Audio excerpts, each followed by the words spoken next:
Silchar news 24 এ আপনাদেরকে স্বাগতম জানাই। আজ হলো 20 মে মঙ্গলবার। আজকের কয়েকটি বিশেষ গুরুত্বপূর্ণ খবর নিয়ে আসলাম। আজকের প্রথম খবরটি হলো ভারতের থেকে শত্রু দেশ অর্থাৎ পাকিস্তানকে সমর্থন করে পর্যন্ত পুলিশের জালে 71 জন দেশদ্রোহী আটক। বিধায়ক, অধ্যাপক থেকে শুরু করে একজন একজন করে পুলিশের জালে রয়েছেন। ভারতে থেকে শত্রু দেশকে সমর্থন করে এই পর্যন্ত 71 জন আটক। গতকাল সামাজিক মাধ্যমে মুখ্যমন্ত্রী ডক্টর হিমন্ত বিশ্ব শর্মা দেশদ্রোহীর তথ্য প্রকাশ করেছেন। এদিকে ট্যাক্স ফাঁকি দিলে সিধা জেলে যেতে হবে ব্যবসায়ীরা, ঘোষণা মুখ্যমন্ত্রী ডক্টর হিমন্ত বিশ্ব শর্মা। যত বড় ব্যবসায়ী হোক না কেন, কোনো ধরনের কম্প্রোমাইজ করা হবে না। রাজ্যের ব্যবসায়ীদেরকে লাল চোখ দেখিয়ে ধমক দিলেন রাজ্যের মুখ্যমন্ত্রী ডক্টর হিমন্ত বিশ্ব শর্মা।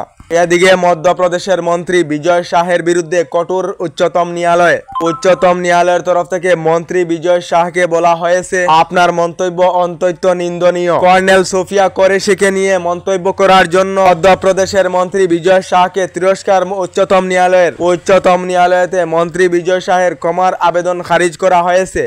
এদিকে রাজ্যের শিক্ষিত যুবক যুবতীদেরকে ব্যবসা বাণিজ্যের জন্য রাজ্য সরকার থেকে মুখ্যমন্ত্রী আত্মনির্ভর আঁচনির অধীনে 2 লাখ টাকা করে প্রদান করা হয়। মুখ্যমন্ত্রী আত্মনির্ভর আঁচনির অধীনে প্রথম পর্যায়ে রাজ্যের 25,000 যুবক যুবতীদেরকে 1 লাখ টাকা করে দেওয়া হয়েছিল। সফলতাভাবে ব্যবসা বাণিজ্য করা যুবক যুবতী সকলকে আগামী সেপ্টেম্বর মাসেতে বাকি টাকা 1 লাখ টাকা করে প্রদান করা হবে বলে জানিয়েছেন মুখ্যমন্ত্রী ডক্টর হিমন্ত বিশ্ব শর্মা।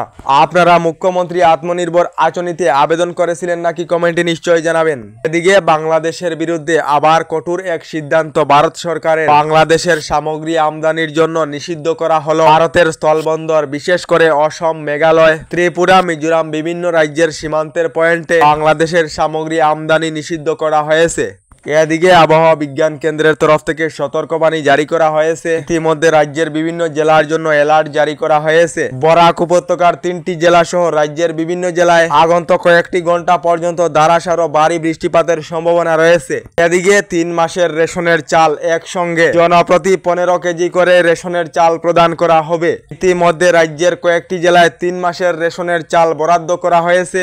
ধীরে ধীরে রাজ্যের প্রতিটি জেলায় 3 মাসের রেশনের চাল বরাদ্দ করা হবে। রেশন কার্ডধারী সকলেরা জুন, জুলাই, অগাস্ট একসঙ্গে 3 মাসের রেশনের চাল লাভ করিবেন বলে খবর এসেছে। এদিকে গুগল ক্রোম ব্যবহারকারীদের জন্য এসেছে একটি জরুরি খবর। গুগল ক্রোম নিয়ে কেন্দ্রের তরফ থেকে সতর্কবার্তা দেওয়া হয়েছে। যে সকলের গুগল ক্রোম আপডেট নয়, শীঘ্রই আপডেট করে নিন, অন্যথায় হ্যাকারের কবলে পড়তে পারেন বলে খবর এসেছে।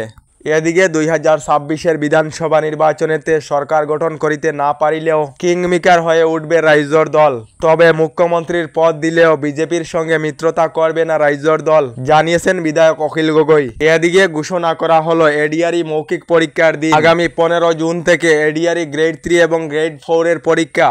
15 জুন থেকে এডিআরই গ্রেড 3, গ্রেড 4 এর মৌখিক পরীক্ষা অনুষ্ঠিত হবে বলে জানানো হয়েছে। এদিকে রেশন কার্ড না থাকা অথবা রেশন কার্ডেতে পরিবারের সদস্যের নাম না থাকা সকলদের জন্য এসেছে একটি ভালো খবর। এখনো পর্যন্ত যদি রেশন কার্ড অথবা রেশন কার্ডেতে পরিবারের সদস্যের নাম অন্তর্ভুক্ত করার জন্য আবেদন করেননি, তাহলে শীঘ্রই বিভাগীয় প্রতিপক্ষের কাছে আপনাদের ডকুমেন্ট জমা করে নিন। শীঘ্রই নতুন রেশন কার্ড এবং রেশন কার্ডেতে পরিবারের সদস্যের নাম অন্তর্ভুক্ত করাতে পারিবেন বলে জানিয়েছেন গ্রাম উন্নয়ন মন্ত্রী রঞ্জিত কুমার দাস।